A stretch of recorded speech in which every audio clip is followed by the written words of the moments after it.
Thank you. sir. Of course, of course. It's the least I can do. Thank you very much. You don't have to deliver the boar. I can do that, since I was the one who killed it. He nods. Very well then. But be sure to instruct her that only the finest will do for the heroes. Yeah, yes I will. Excellent, excellent.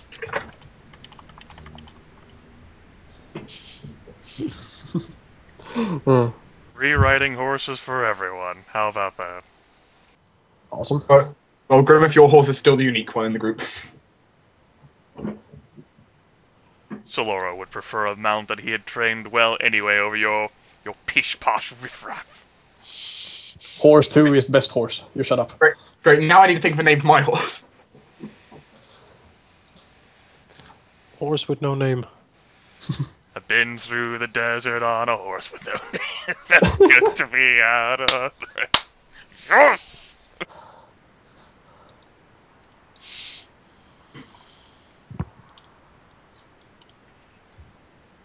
Horses can't fit. Find your own stables.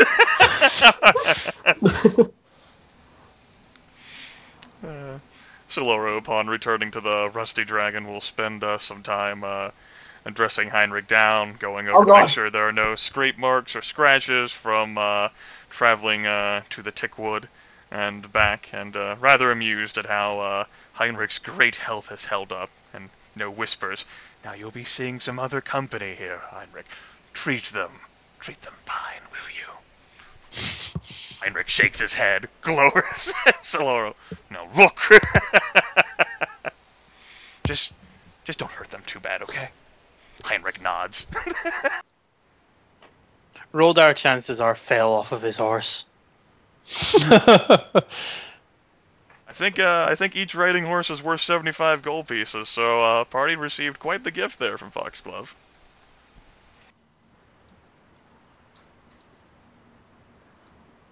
Nothing to be sniffed at. What on earth is this? Ameko says, looking at the broken corpse lying on her counter.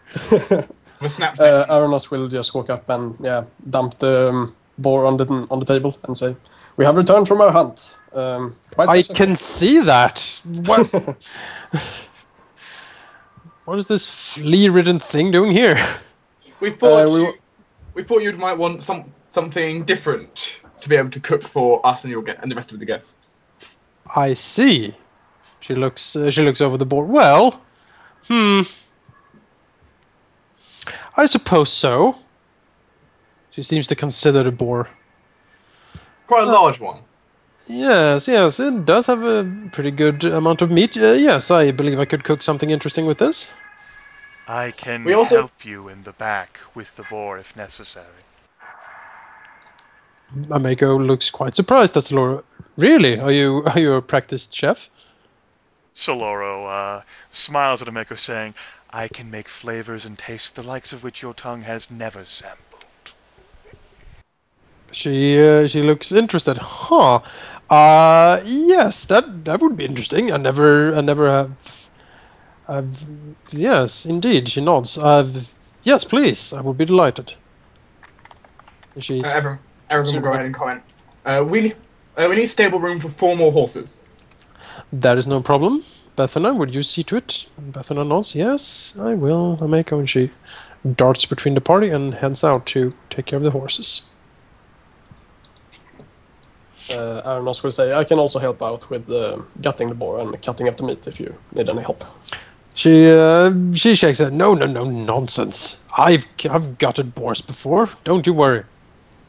Just sit down and relax, and this will be done in a couple of hours, I suppose. Saloro will actually remove his veil as well as the leather gloves.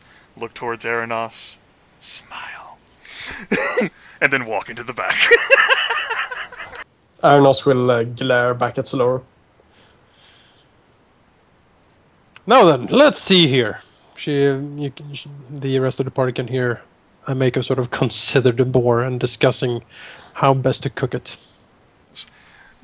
they'll end up hearing moments as well with like a perhaps individual cook bits of meat. Like Saloro will be like, see whether you can detect what this flavor is, and we'll add something like a pumpkin or pumpernickel or a sort of cherry, a bit of flavoring, or apple or orange or grape, or some sort of other roasted flavor. Like this is hickory, just a variety of different tastes for the innkeeper to understand.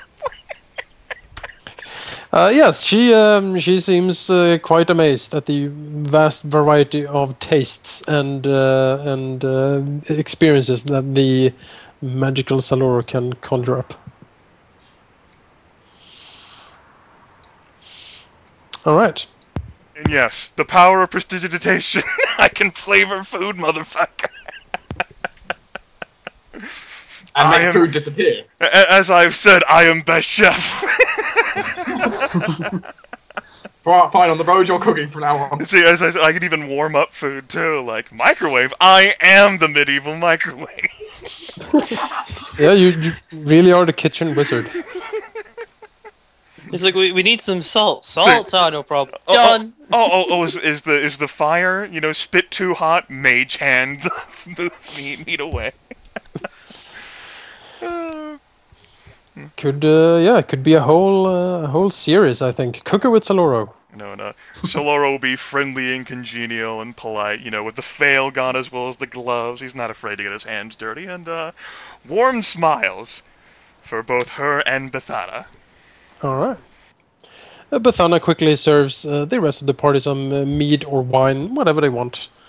And after that, she moves into the kitchen and starts also helping with the rest of the preparations. In which case, Bethana will end up getting a few tastes as well of most curious boar meat. Mystery boar meat. That's right, mystery boar meat. Reminds me of something. Roldar, would you like a seat?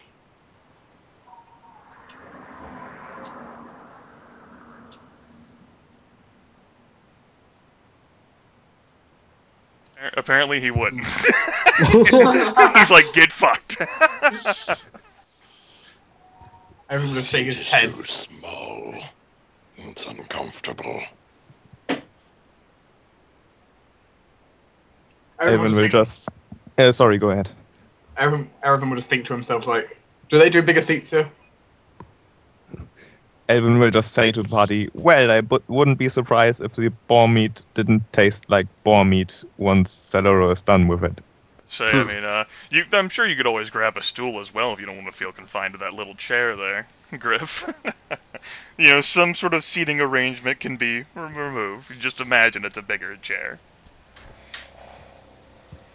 And probably he'll go off and find one. Besides, you sit next to the gnome, so you got a lot of elbow room on that side. That's true. Just put the gnome on my shoulder.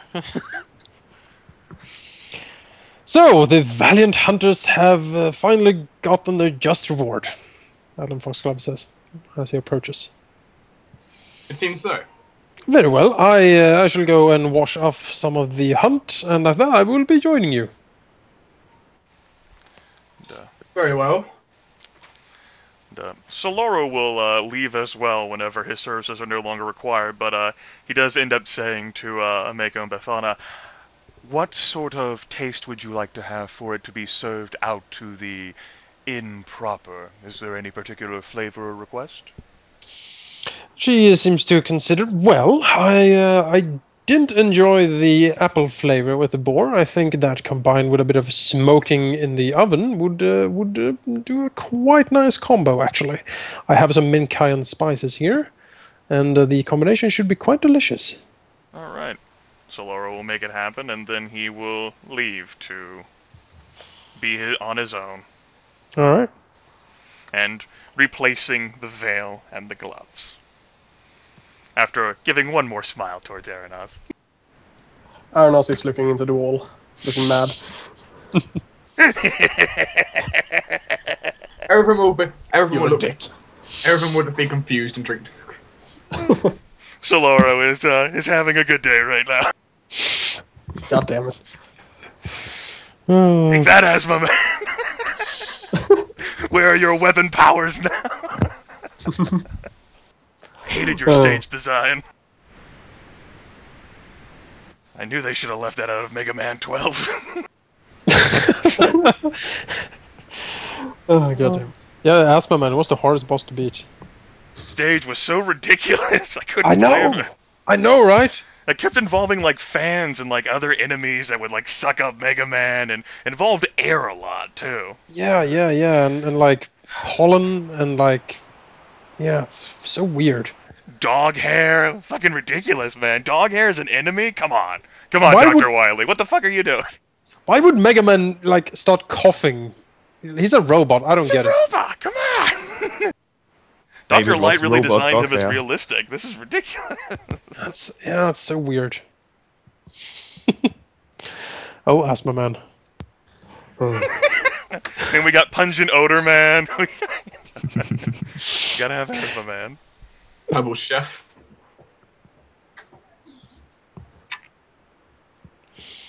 Well, the afternoon seems to proceed with a bit of glee and jams between the party.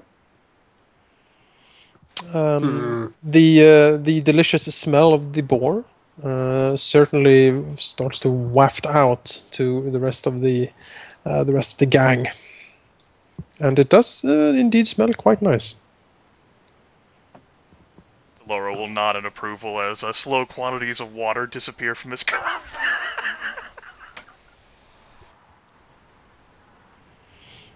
And wizard.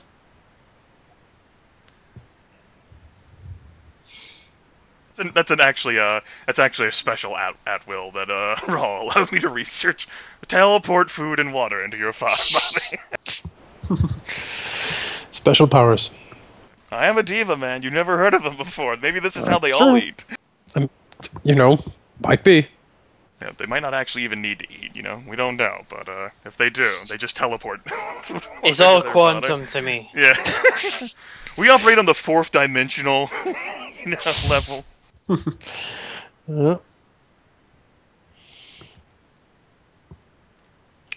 Suddenly, the door to the Rusted Dragon is wrenched open, and a man stalks in. He looks quite angry, actually. And so he sort of stalks up through the inn, and he basically shouts, "Where the hell is my daughter?" Roldar instinctively looks at Alvyn. Alvyn looks back, but doesn't quite understand. Like Alvin's his daughter. Yeah, exactly. Erevan will look at him and just like ponder through all the people he can think of this place. How's everyone else in the inn reacting to the appearance of the old man? Most of them look up when he storms in, and when they see him, the faces kind of blanch, and they start looking at each other and sort of shrink back a bit. Can you describe his appearance for us? Yes, he is an elderly-looking man, probably around in his 70s. He looks quite sort of haggard, like he has been through a lot in his life, like deep creases on his face. He has gray eyes, almost steely, and sort of a look about his face that tells about like rage, or at least sort of fiery temperament. He is dressed quite weirdly, in a garb none of you possibly have never seen before. It looks quite foreign. If anyone has history, you can roll for that.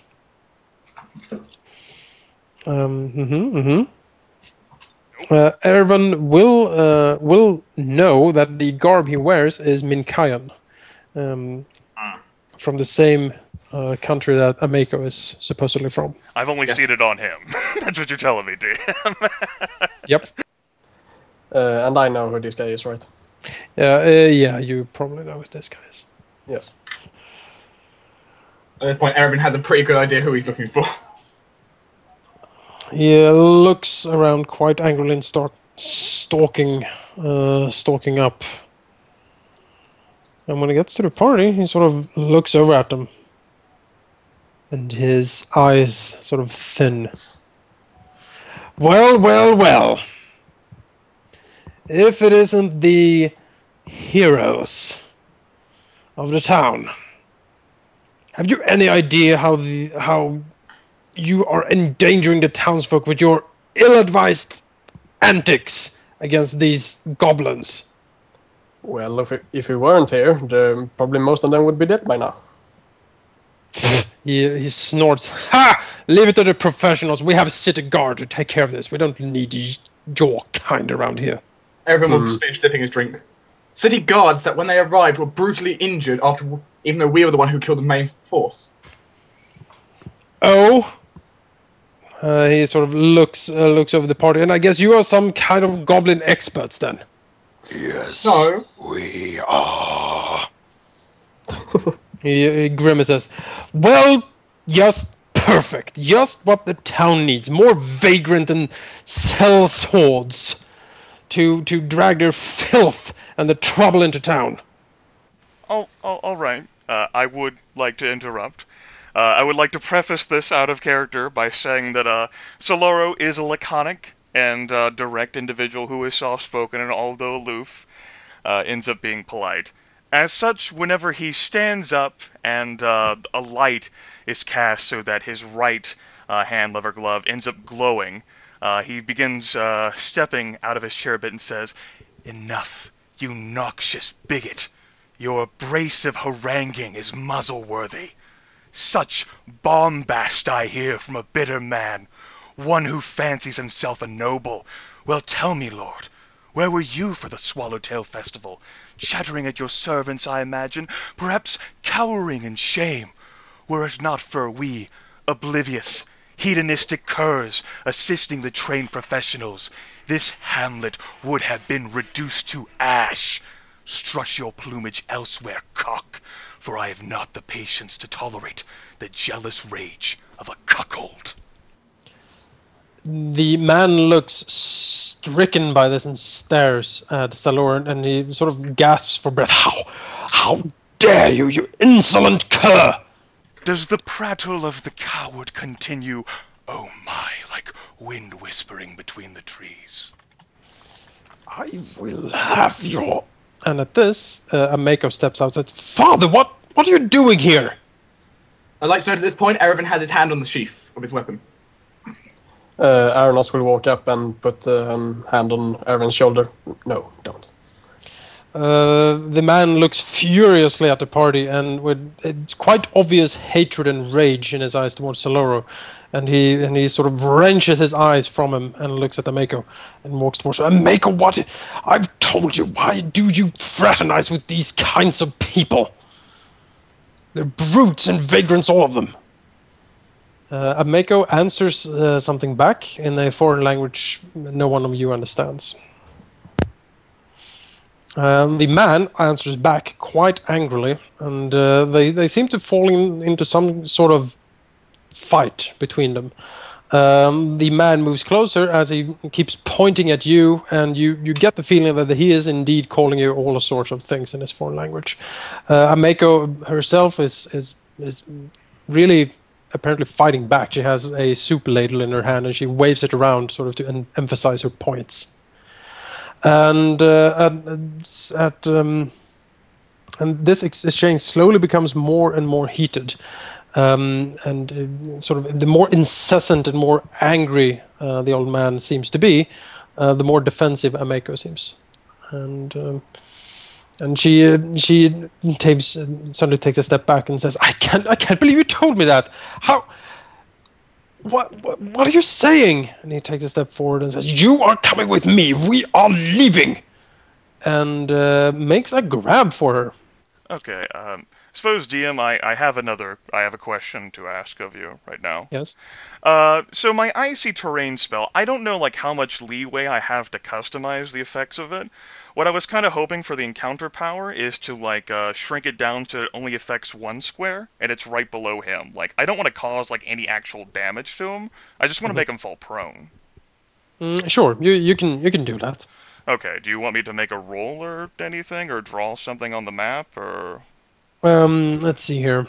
Like, I mean, of course, obviously you can click on the token and read the description of icy terrain yourself. Yes. Okay. Let's see here. And that is...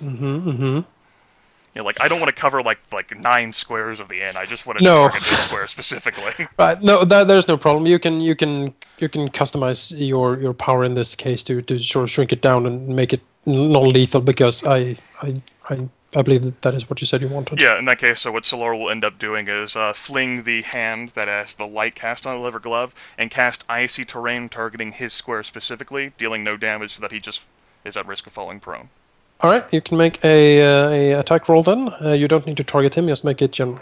Okay, we'll go ahead and make the roll then. 23. Yes. Yeah,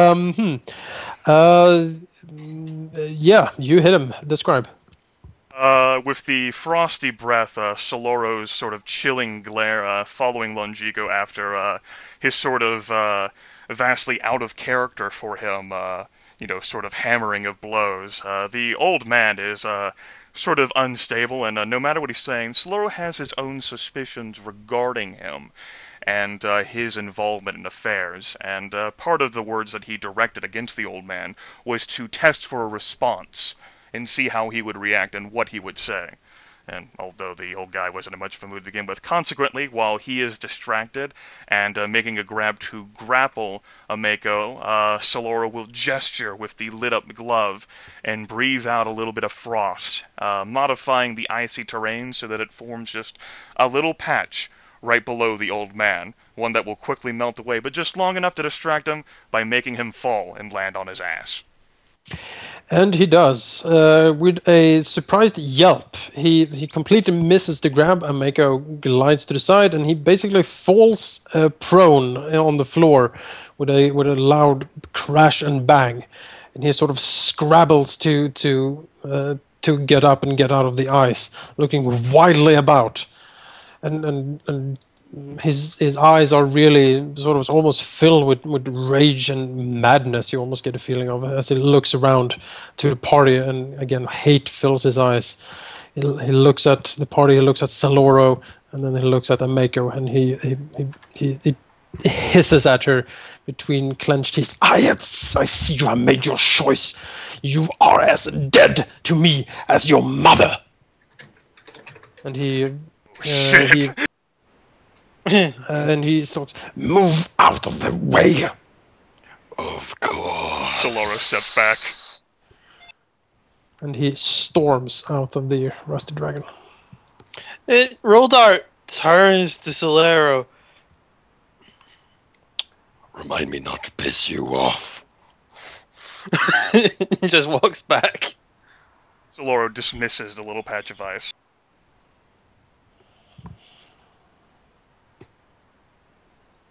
Ameko looks quite shocked, looking after her father storming out.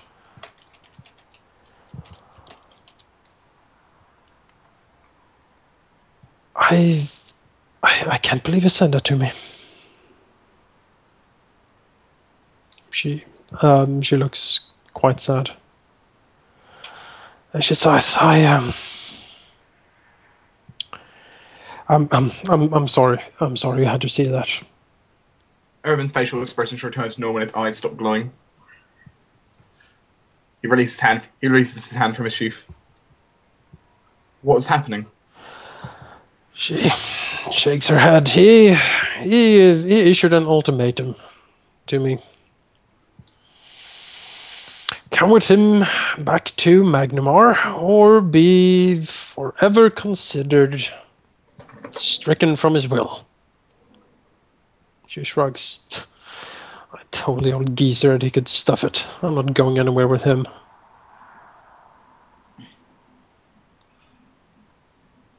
Erevan would just kind of look at this and, think about the situation and nod. She says, I'm sorry, I will go back to cook the meal for you. I will have Bethany bring out some more wine and mead for you. She sighs and moves slowly and a bit sulkingly into the kitchen again. After she has left, Alvyn will say in a perhaps unfittingly neutral tone, "Well, that was interesting."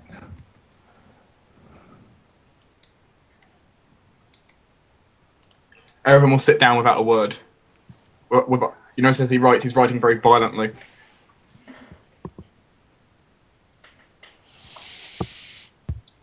Oh, I was muted. Oh. Okay. God damn it. Did you hear what I said to Amico, or No. not? No, Oh, you have been muted for quite a while. God damn it. I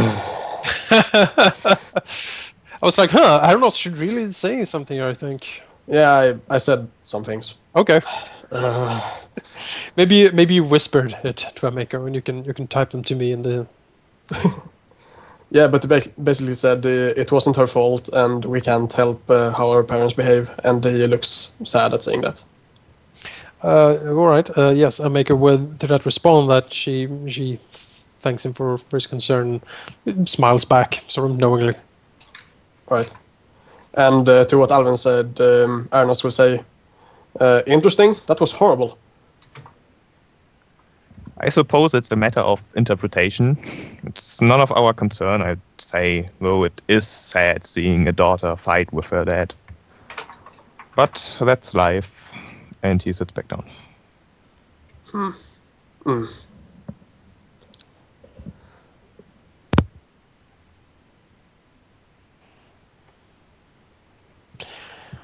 What was the commotion? I thought I heard some screaming.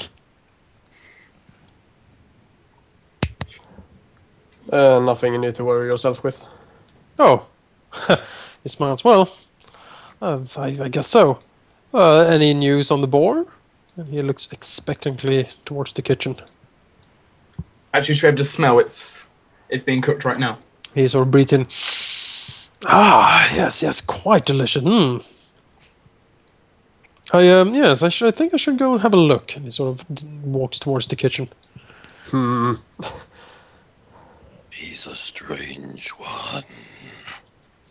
Yes. He definitely is.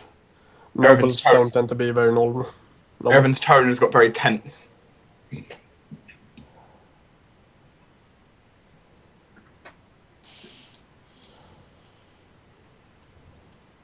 Arenoss will walk up and listen to what he's saying. Sure. He's basically instructing Amico to do her very best and sort of basically talking down to her like a servant. And,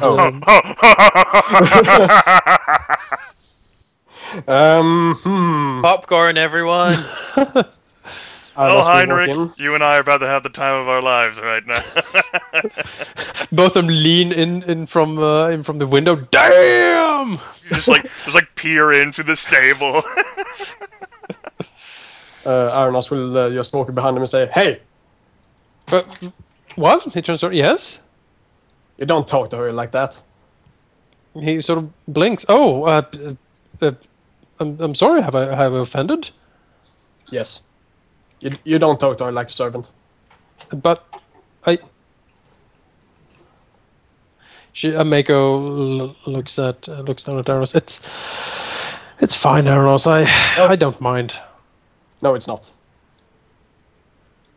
Do the rest of us on the table hear the exchange? No, not really. Well, you probably noticed that Arenoss have dived into the kitchen. Okay. Tumbled in. I see. Alden Foxglove looks a bit perplexed. I am sorry then that I have offended. That was not my intention at all. And he looks towards Amico. Well, miss, please, my sincerest. I'm so sorry. I didn't. He sort of looks quite nervous, looking at Arenoss. You will treat her with the same respect that you treat us. Very well, if that is what you desire. It is what I demand. I see. Well, as you would have it then. He nods to himself and then looks back at Amico. Well, Miss, Forget what I said. I would require you to furnish the bigger dining room, though. We seem to be quite a lot of people this evening. And he sort of smiles at her.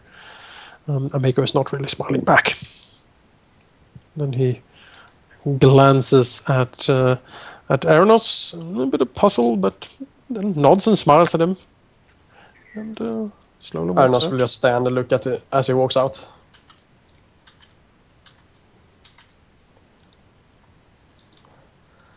I'm sorry, Amiko. She shakes her head. Don't worry about it. He's a nobleman. They're all like that. Look at my father, for heaven's sake. I know, but I don't like nobles treating people like scum. She smiles. Well, that is something we have in common then, I suppose. Yes. Oh. I've had more experience with it than you can imagine, and Arenoss will look a bit sad. I'll make a note. I see. That Eladrin Foxglove, he's a friend of yours? I wouldn't say friend, but we saved him from the goblins earlier.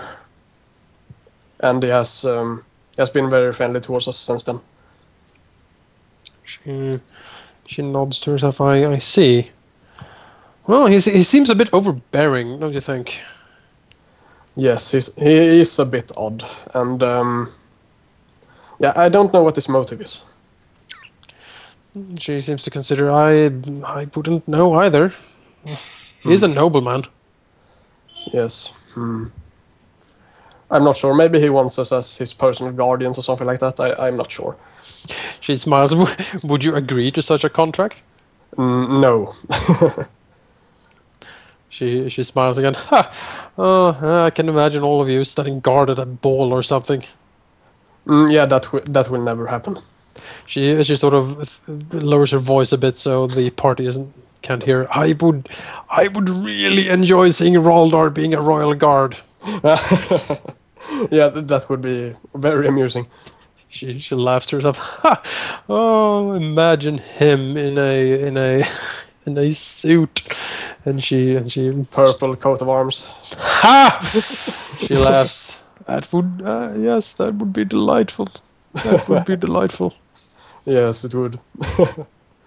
I'm gonna have to buy one of those for him. I'm sure someone at the local tailor can help you out. Don't think he will be very pleased though. She smiles. He seems like a grim fella. He needs to lighten up a bit. Yes. Although he's not unfriendly, I would say. Oh, he always glares with such disgust at the wine. Yes, he doesn't like alcoholic beverages. For such a large fella, that's kind of odd. Yes, I think so too. But he has his own opinions, and I respect them. She nods. I suppose we should. Yes. Well, I probably should get back to roasting this boar. Do you need any help? She looks around. Well, not unless you're an expert at roasting. I'm not an expert, but I think I might be able to help some. All right. Well, fantastic then. Help me carry this over here, and she sort of indicates the stove. All right. And Arenoss will help out in the kitchen then. All right.